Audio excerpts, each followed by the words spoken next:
Très chers téléspectateurs, nous sommes très heureux de venir ce soir, partout où vous nous suivez, pour votre nouveau numéro du magazine Genre et Volontariat. Une nouvelle fois, nous allons parler de l'égalité de sexe et élection en RDC. L'égalité de sexe, pour que la femme, en 2030, puisse avoir la même portée que l'homme, il faudrait qu'elle puisse s'impliquer entièrement au processus électoral.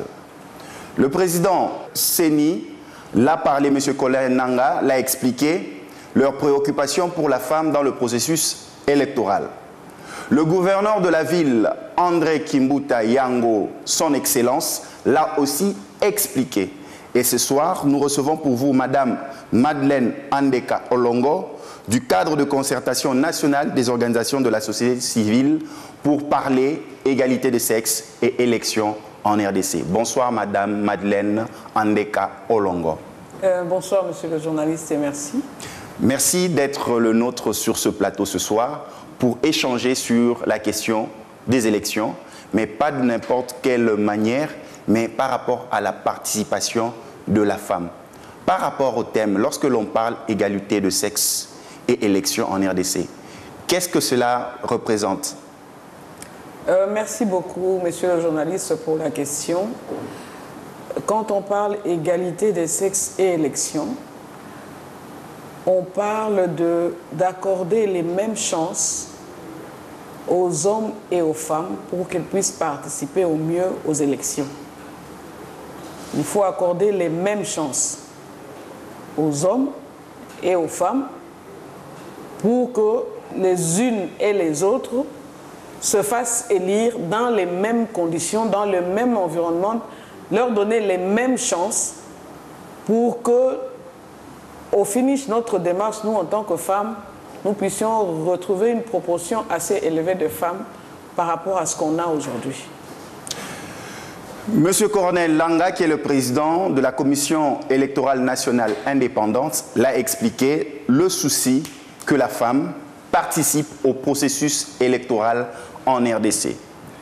Le magazine Genre et Volontariat, dans sa réflexion, pour atteindre l'égalité de sexe, cela commence par un premier tableau qui est la participation de la femme au processus électoral.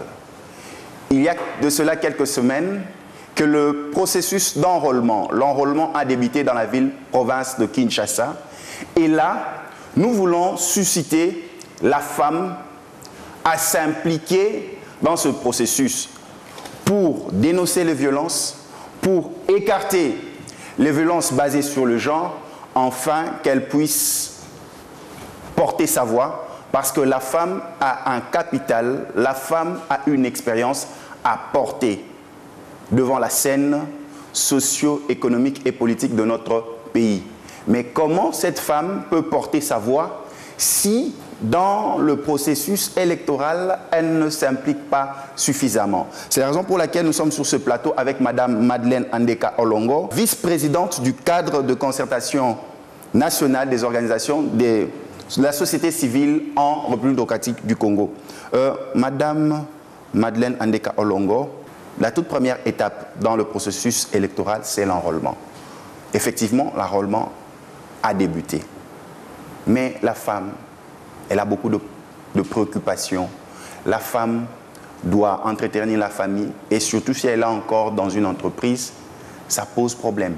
Comment sensibiliser la femme à l'expliquer que non, la voix que tu veux posséder dans les postes de décision commence d'abord à s'enrôler massivement?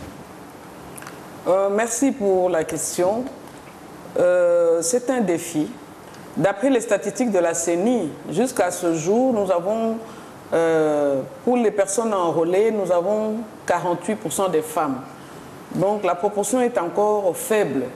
Et cette la faiblesse de cette proportion peut avoir des conséquences quant à l'éligibilité de la femme et quant à sa base, aux électeurs. C'est comme ça que nous, avec le président Corneille Nangaa, nous avons imaginé ou bien nous avons proposé qu'on puisse justement, dans le cadre d'égalité des sexes, préparer l'environnement pour que la femme puisse s'enrôler le plus ici à Kinshasa. C'est-à-dire quoi?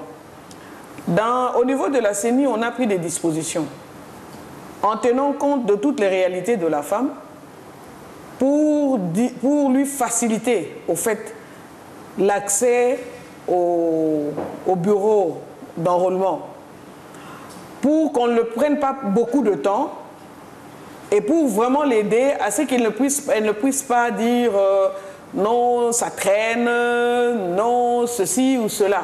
Donc ces dispositions ont été prises. Mais c'est à nous aussi, avec vous les journalistes, de continuer à sensibiliser les femmes pour que les femmes puissent se présenter à l'enrôlement. C'est la seule condition pour qu'on soit éligible et pour qu'on puisse voter. Si la femme veut être aux affaires aujourd'hui, les femmes doivent aller s'enregistrer. Ça, c'est basique, c'est vraiment la chose la plus simple que nous puissions dire aux femmes, il faut aller s'enrôler. Comme vous l'avez dit, c'est le premier niveau de tout le processus des élections. Donc nous sommes d'accord avec vous que nous et vous et tout le monde, nous devons faire un effort pour encourager les femmes à aller s'enrôler. Dans le cadre de l'égalité des sexes, justement, la CENI a pris des dispositions pour que la femme ne soit pas discriminée, pour que la femme ne trouve pas de raison pour dire que si je n'y suis pas allée, c'est parce qu'on n'a pas tenu compte de mon temps. Moi, je travaille, je n'ai pas assez de temps. On n'a pas tenu compte que moi, je vends et je n'ai pas assez de temps. La CENI a pris les dispositions dans ce sens pour favoriser au mieux la femme afin qu'elle s'aligne dans le processus d'enrôlement. Nous encourageons vraiment les femmes au niveau de la ville de Kinshasa, les femmes leaders à aller sensibiliser les femmes de la base pour que les femmes aillent s'enrôler. C'est basique, mais c'est essentiel parce qu'on ne peut être éligible que quand on est enrôlé. Donc si on se propose à un poste à quelque niveau que ce soit, parce que le commun de mortels pense que, bon, c'est la députation nationale, c'est ce qui est connu. Non,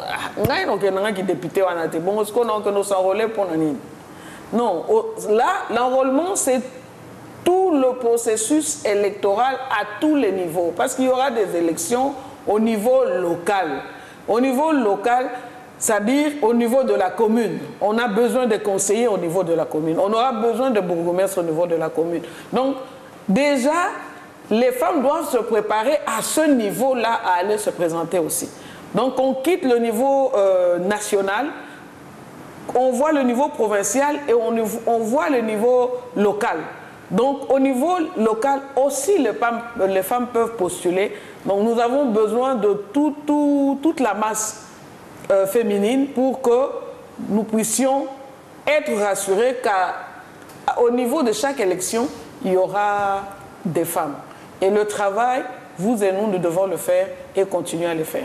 Donc, selon vous, vous pensez plus la femme va participer au processus électoral, notamment par l'enrôlement qui a débuté, la femme aura un positionnement, donc une restructuration en fait du positionnement en termes de chiffres, en termes de représentativité, pour qu'elle puisse parler de ce qui la concerne. Et voir comment diriger la société. Mais ma question est celle-ci. N'est-ce pas un problème culturel? Au cas où ce processus électoral s'achevait et que la situation de la femme ne changeait pas, qu'est-ce que vous allez penser? Que la femme elle-même ne comprend pas l'enjeu dans lequel elle se situe? Je dirais que c'est parmi un problème culturel, c'est parmi les obstacles que nous avons constatés. C'est aussi un problème culturel. Dans quel sens? En fait, le commun de mortels n'était pas habitué à des élections démocratiques. Parce que les élections du temps de parti unique, il y en avait. Mais les élections démocratiques tel que nous l'avons aujourd'hui, les communs de mortels n'étaient pas habitués à ça. Et même pas ça. Les générations ont changé. Ceux qui étaient du temps des élections dans les partis uniques, aujourd'hui sont presque, beaucoup ont disparu et la proportion n'est plus assez consistante. Alors, il faut former cette nouvelle génération, il faut inculquer dans les habitudes, dans la culture, qu'il y a les élections. Il faut éduquer cette nouvelle génération dans le sens de comprendre le processus électoral. Et cette culture viendra. Mais il y a des efforts à faire pour inculquer aux gens, pour qu'on n'ait pas à faire beaucoup d'efforts pour sensibiliser, surtout les femmes. Cette culture doit déjà être inculquée, même aujourd'hui, au niveau des établissements scolaires, dans les universités. Cette culture de prendre en compte aussi la femme ou bien la fille doit être faite à tous les niveaux, dans la famille. Donc cette culture, c'est une nouvelle culture démocratique et nous devons nous en approprier. Nous devons être éduqués par rapport à ça et nous comporter par rapport à cette nouvelle culture. Si c'est une nouvelle culture pour les uns, si ce n'est pas une nouvelle culture pour les autres, mais nous devons savoir nous comporter par rapport à cette culture des élections démocratiques. Très chers téléspectateurs, si vous nous prenez de cours, ce soir, nous parlons égalité de sexe et élection. Ensemble avec Madame Madeleine Andeka Olongo, une réflexion est menée que la participation de la femme au processus électoral en RDC est une étape qui permettrait à la femme de changer son statut.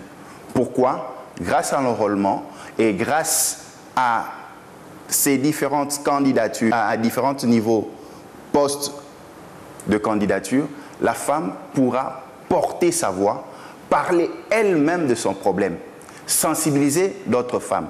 Et en tant que gain, en tant que bonus, nous échangeons avec Madame Madeleine Andeka Olongo sur ce plateau. Et là, nous entrons dans les eaux profondes. Madame Madeleine, que doit faire la femme? Comment la femme doit comprendre ce processus électoral? Maman bazola nabiso na bandako. Ah, toke nous aura ba carte d'électeur pour na ezalwa carte d'identité. Parce que mingi parce que tolo ba on a le lokoto na lingala parce que genre volontariat tolo ba rapé na lingala pour na batunyo so ba comprendre biso. Ndeni koloba na ba maman o ba oteka ba matembele, ba oteka ba pondu, ba maman oza na province que non. Kokende dans le processus électoral, ils ont une carte d'électeur, ils ont une carte, il y a identité, mais ils ont sa maman, ma coquille, il a commis porter candidat dans le niveau de l'élection pour changer la situation. Parce qu'ils ont ma yele, parce qu'ils ont ma kassi, ils ont une expérience ou ils ont une Ndeni okolo bela ba maman nangonga oyo. Na tondi obotondi mingi pour na occasion. Opesi ngai po ete nalobela ba mama. Ya yambo esengeli ba mama bayeba ete mboka eza ya biso nyonso. Soko oyebi ke mboka eza ya yo. Esengeli nayebi ndenge koloba concerné te. Esengeli ozala concerné. Omiko tsapela likambo yango. Na likambo yango. Soko oyebi eloko yango eza ya yo. Yo moko pe sengelo mikotisa na likambo yango wana eza eloko ya liboso na lobi eloko ami balé na lobi boy na mboka biso nyonso tende tokokende kokamba mboka biso oyo bakolo mboka toponaka nde bato tolobi yo kende na kombo na biso kokamba mboka biso nde totindaka bato wana. Donc en réalité bokonzi eza nde yo ba mama na biso boyokanga bien En réalité, na mboka oyo, mokonzi ezali nde yo kolomboka. Kasi lokola biso nyonso bakolomboka tokoki kokende kokamba mboka te na maponomi nde tokendaka koloba ke nga naponi yo po okende kokamba mboka na kombo na nga. C'est-à-dire na nzela ya bato bozopona bozotinda bango bakende kokamba mboka na kombo na bino. Donc soki omitiki na likambo wana osali no eloko te. Bongo sikoyo bake kopona bato ya malamu te. Yo okosubir kaka ke bato ya malamu wana baokamba mboka te na kombo na yo po yo okotaki na kata likambo ngo te. Bakambi mboka malamu te sima tokomolela. Maman Madeleine ndeko otikanga na sirisa. Kende liboso. Na lobaki yali yamboyali biso mboka na biso nyonso. Ya mibale tokoki kokamba mboka biso nyonso te. Yango na nzela na ba élection tokendengende kopona bato oyo bakokamba mboka na kombo na biso. Na insister siko soko yo lobi mboka za ya yo. Siko oke olingi kokamba mboka te. Po soko ke élection te, c'est-à-dire olingi kokamba mboka te. Soko olingi kokamba mboka te, bakokamba mboka na place na yo. Alors tokolela te. Yango nazo senga ba mama. Biso ba mama na mboka oyo d'après les statistiques otoyokaka. Balobi ba mama balekinde ebele. Yango siko tolingi komona ba mama ebele bakende ko sala enrôlement po ete batinda pe ba mama mususu na kombo na bango po ete bakamba pe mboka po mama ayebi nanu ba pasi na ye mais mama azali pe mutu oyo aza capable ya kokamba mboka lolenge moko na papa azali na capacité wana ya kokamba mboka lolenge moko na papa en plus ya koyeba makambo ya libota malamu azali pe na capacité ya kokamba mboka donc to belela ba mama biso nyonso toza ba kokamba mboka mais loko to moyen to salango biso nyonso nzela moko ezate biso moko to pona ba oyo bakokamba ngo na kombo na biso. Donc ceux qui biso ba maman oyo ba lobi to leki ebele to kei na maponamité to kei ko sala enrôlement te c'est-à-dire to lingite biso moko to kamba mboka eza un peu eloko na ngai na expliquer na moi lingala po ba mama ba comprendre valeur ya kokende maponami. Madame Madeleine Andeka Olongo na bakisa moi maloba. Ba maman soki baye ebele, ba maman bazana ba préoccupation na ba problème na bango o histoire a na mutema. Parce que lo bala égalité de sexe. Violence faite à la femme, violence basée sur le genre. Ba maman na ba difficulté na bango, na ba problème na bango, ba kende ebele commis enrôlé de telle sorte ba pona batu o ba yebi ba problème na bango. Eza na sens wana ozolobela. Nalingi to se limiter kaka te na bato oyo bayebi ba problème na bango. Po ngana lobaki ba mama bayebi ba problème na bango. Ko tindika bango ebele eza malamu po muto ayebi problème na yo bien nde akolukela yo solution malamu po ayebi yango bien. Mais bazana eloko moko ya koleka en dehors ya koyeba ba problème na bango. Baza pe na capacité ya kokamba mboka lokola mibali. Ozomona teke ba maman baza avantagé doublement.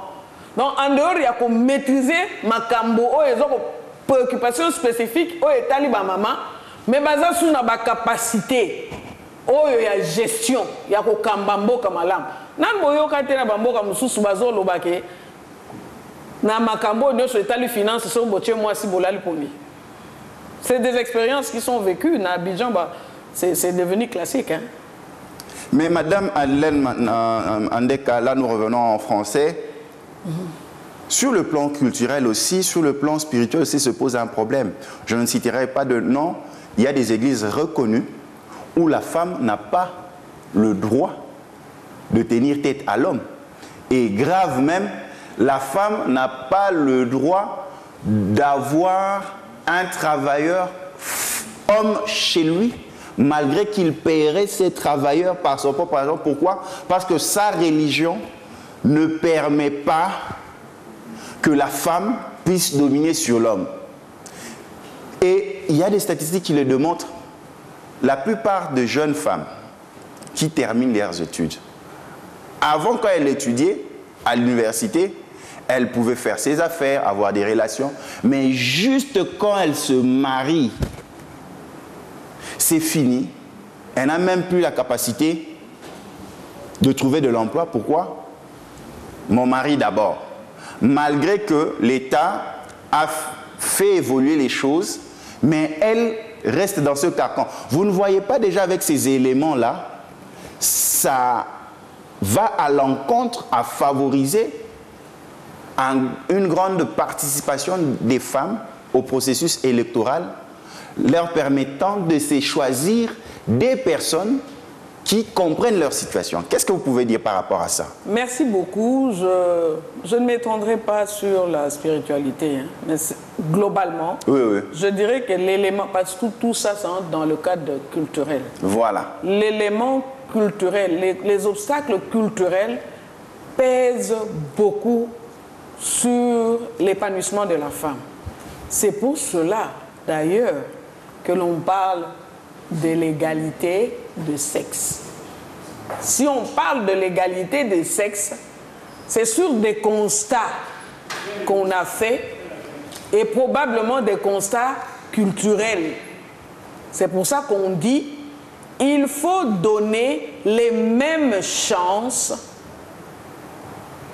aux garçons et aux filles. C'est justement le nœud du problème. Et quand on parle de l'égalité des chances, c'est à partir de ces constats-là qu'on dit non, il faut corriger.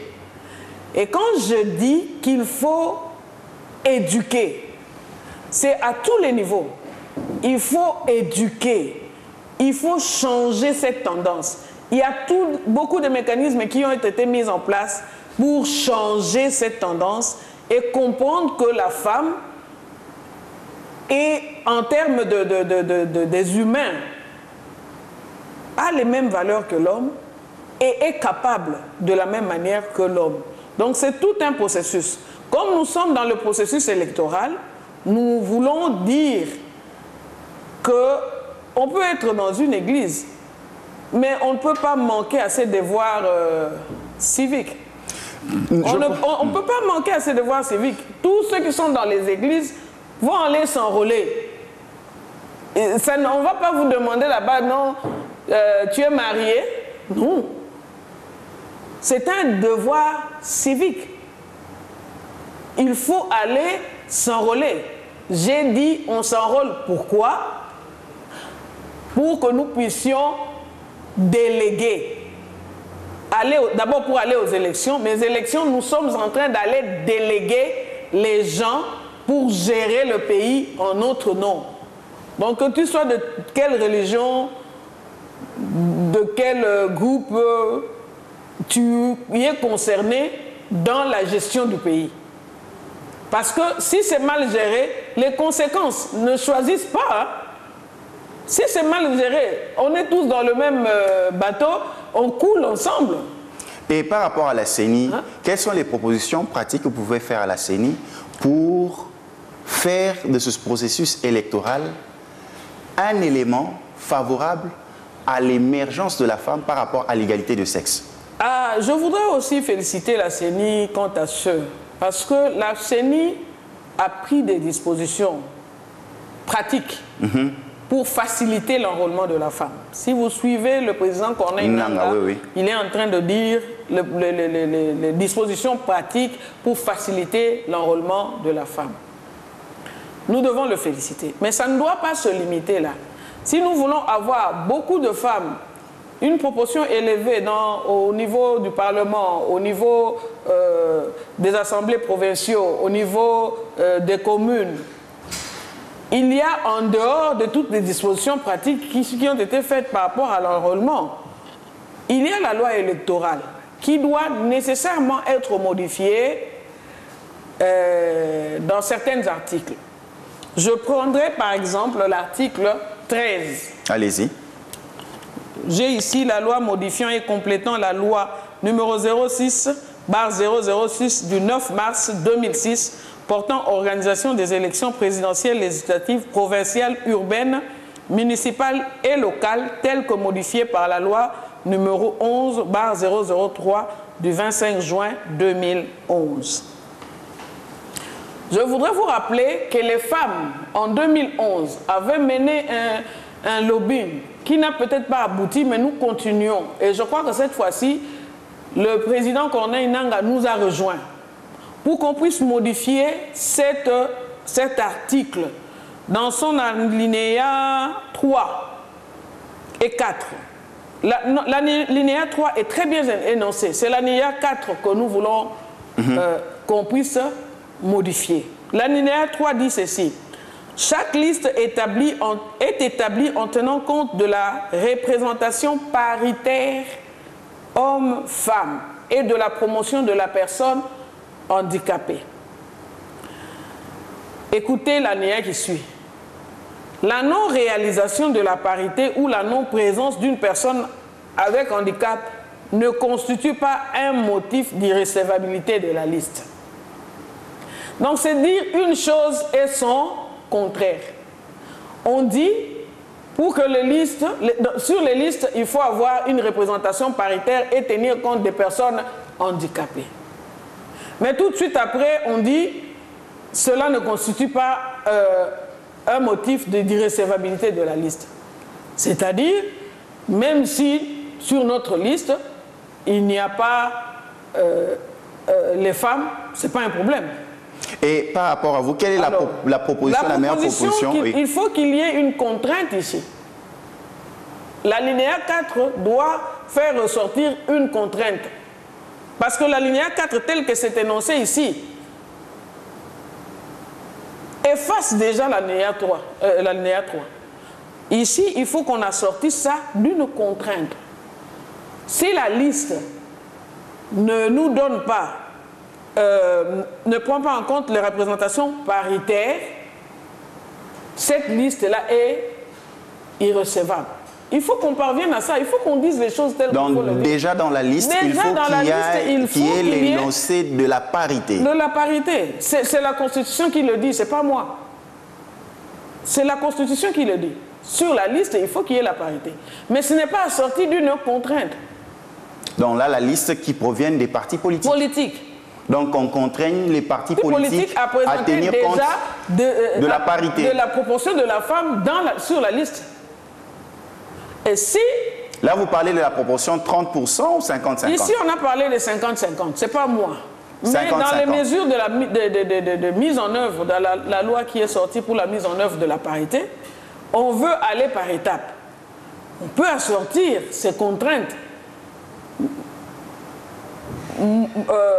Ces contraintes pour dire qu'on peut aller jusqu'à au moins 30%. Si ça ne les arrange pas, mais pour moi, je dirais que la Constitution nous dit 50-50. Mais ma question est celle-ci. Et les femmes qui sont dans les partis politiques n'ont pas ce document, ne savent pas ces dispositions? C'est ensemble avec les femmes de partis politiques au niveau du cadre de concertation de la femme congolaise, le CAFCO. C'est ensemble avec les femmes politiques que nous avons fait cette démarche en son temps pour qu'on puisse changer cette disposition. Bon, pour des raisons culturelles, je pense, pour des raisons culturelles, les hommes du Parlement n'ont pas voulu accepter, mais nous ne baissons pas les bras.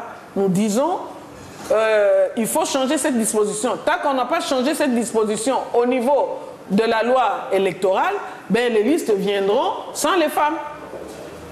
Parce que ce n'est pas un motif d'irrecevabilité. Les listes viendront sans les femmes. Donc, à ce niveau-là, c'est là aussi qu'on peut parler de l'égalité de sexe. Parce qu'on veut donner les mêmes chances aux hommes et aux femmes. Nous disons aux femmes d'aller massivement s'enrôler. Parce que nous voulons avoir plus de femmes dans les institutions.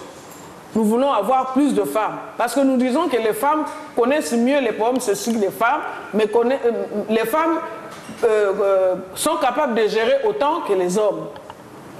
Mais si nous enrôlons beaucoup de femmes et qu'au niveau des dispositions légales, rien ne contraint les partis politiques à présenter les candidatures féminines. Vous avez les résultats tels que nous l'avons maintenant. Donc si ça n'évolue pas à ce niveau, je ne crois pas qu'on aide à faire avancer le processus pour parler de l'égalité de sexe. Et par rapport aux femmes candidates indépendantes, c'est possible de le faire aussi? Bon, il y a aussi un problème à ce niveau-là. Par rapport aux listes, parce que le processus électoral, je ne veux pas entrer dans... les partis politiques présentent les listes. Et on tient compte de l'ensemble des voix des listes pour accorder les sièges à ceux qui auront eu beaucoup de voix. Et par rapport à ça, si l'ensemble de la liste d'un parti politique est plus élevé que les voix qu'a obtenu un indépendant, on prend compte de la liste. Donc là aussi, les indépendants sont défavorisés. Les indépendants ont la chance de réussir dans les circonscriptions où il y a un seul siège. Là, on a les mêmes chances. Mais dans les circonscriptions à plusieurs sièges, vous allez voir un indépendant qui a eu 3 000 à 4 000 voix, ne pas être retenu député, mais vous allez voir sur la liste des partis politiques, celui qui a eu 1000 voix passe. Mais là déjà, pour la femme, c'est déjà mal parti. Non, non, mais justement, c'est comme ça qu'on dit qu'il faut qu'on modifie. Là, j'ai pris l'article 13 pour exemple, mais il y a beaucoup d'articles qui peuvent être modifiés pour donner les mêmes chances aux hommes et aux femmes. Les indépendants, j'ai dit les problèmes que les indépendants rencontrent dans les circonscriptions où il y a plusieurs sièges.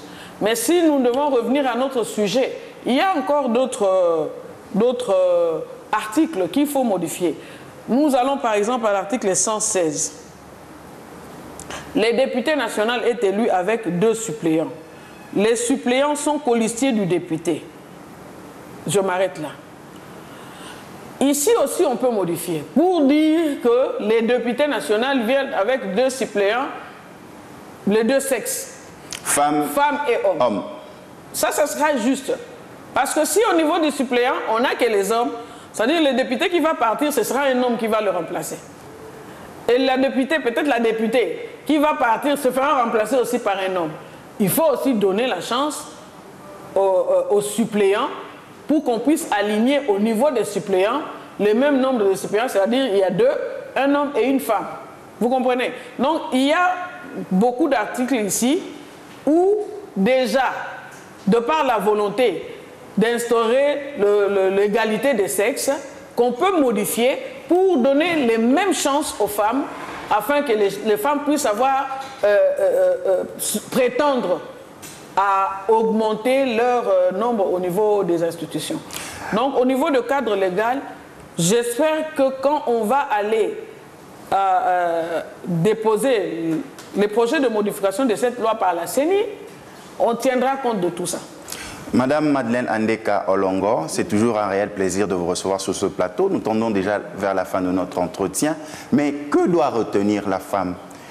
Quel est l'enjeu de la femme dans ce processus? L'enjeu de la femme dans ce processus, c'est que la femme doit changer la tendance sur le marché électoral. Parce que la tendance sur le marché électoral a une prédominance masculine.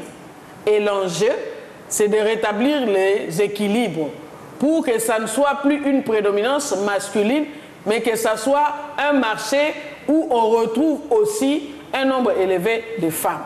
Alors, comme c'est un marché électoral, donc la femme, c'est un produit.